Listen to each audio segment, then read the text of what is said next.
Hi, good morning everyone. My name is Fernando. I will introduce Jetstar company here and then I will explain a little bit more what is e-business and how it's applied in the company. Next one. So, talking a little bit about the story of the company. Jetstar is an Australasian company founded in 2004. So it works in New Zealand, Australia, and Asia. And then the mission of the company is to offer the lowest price ever from tickets, for flight tickets. So if you have a better price, so if you have a coach in your other company, and you bring this coach to Jetstar, the company has the mission, has not obligation, but it offers a better price at least in 10%. So they try to beat the price in 10%. All right. So here, talking about business and business models. So we could find like two business models operating in the Jetstar. One is B2C, which is the most common one, when you have a company offering products or services to the customers. So here, as you can see, you have the home page of the Jetstar. And then here, they offer so many different like benefits and services to the customers. So you can see deals, flights, packages, hotels, cars, club Jetstar, insurance. So they offer a large range of service to the customers. So that's the main point, right? And then we also could find another business model here, which is B2B. So for example, all of those services which the Jetstar offer, it also has a partnership with other companies. So for example, other hotels, and then car rentals companies, and all of those things. So here are pretty much all the partnerships with Jetstar has. So for example here, Priceline.com, Rakuten Travel, Select or something, so Get a Room. So all of those here are partnerships with partnerships of Jetstar.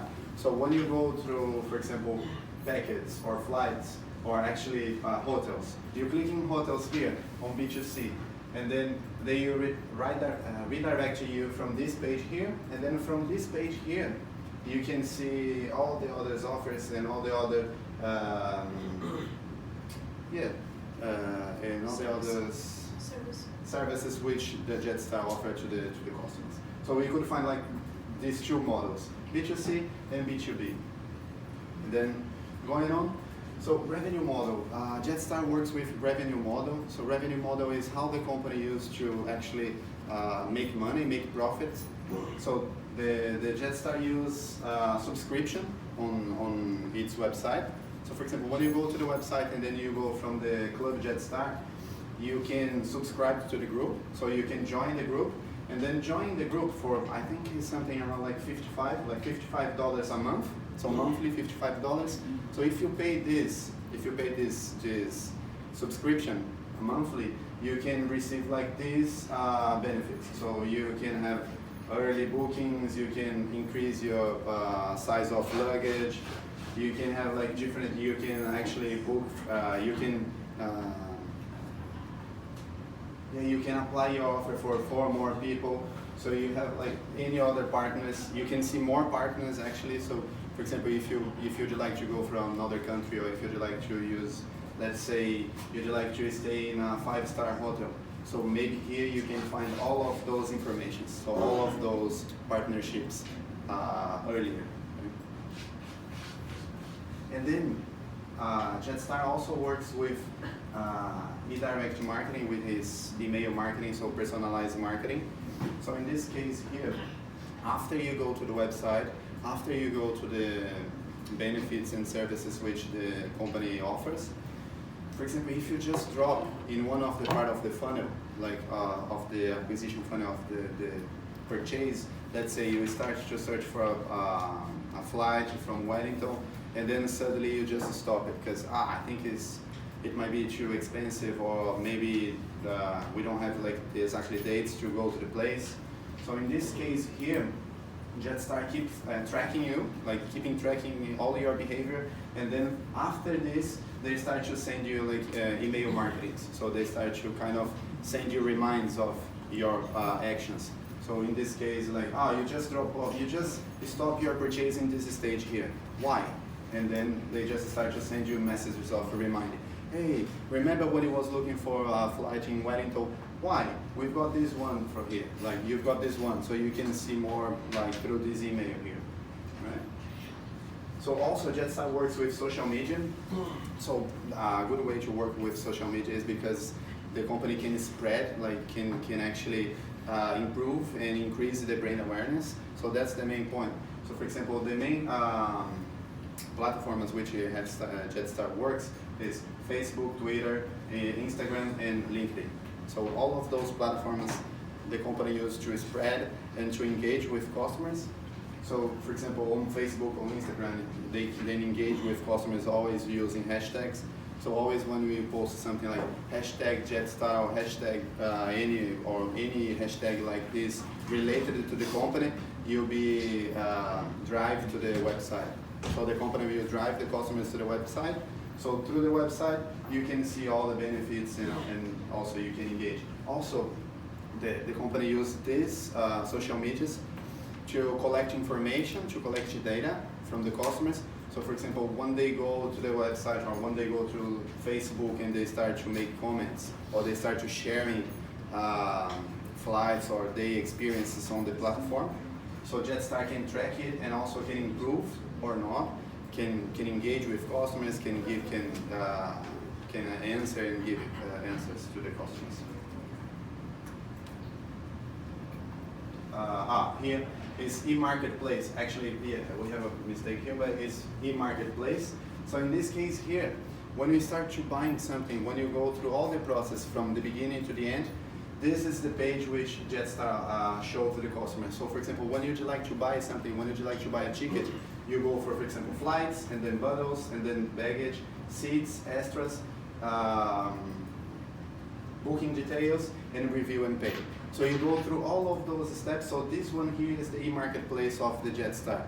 So if you have any doubts, if you, for example, starting buying your flight tickets, and let's say you have any doubts between seats and extras, Jetstar also offer a chat box, like on the right bottom side, which you can interact with the company. You can send your questions, you can say like, hey, I'm doing my booking right now and I have a doubt, can you just give me a, can you give me a help here? So they go for all of those. This is the e-marketplace, so this is where the customers and the company has interaction between them.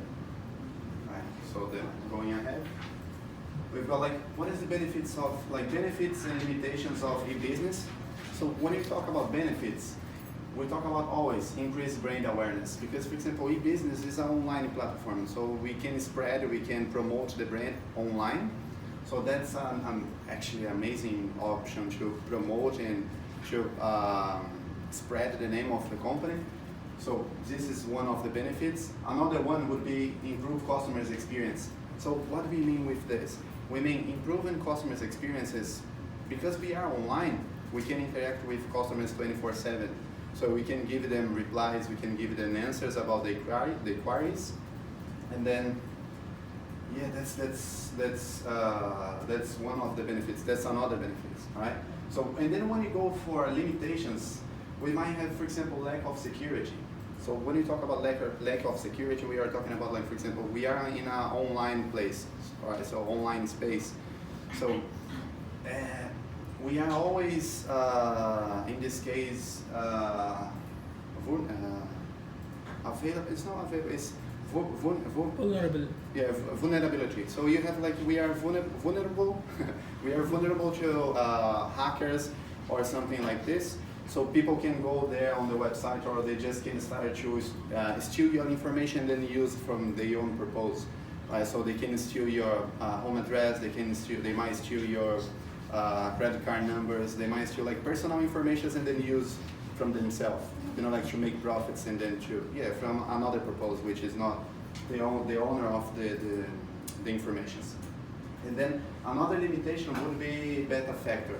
So when you talk about beta factor, it's something the company always wants to change, always want to improve the website, the application, but maybe one of those changes might goes wrong, right? So people might see these changes as they might have not a good experience in doing this. So So for example, they are used to go to the website and then click in the same space and then go to the same links and then do exactly the same all the time. And then suddenly it's changed. Like, oh, the button which I was using to press is not here anymore. So what should I do? Like, and then they just get mad with the company. It might happen sometimes.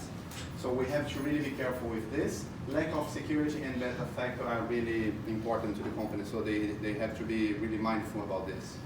And then going ahead, drivers. So the principal drivers from the company, like why they decided to move and then become a business is global reach.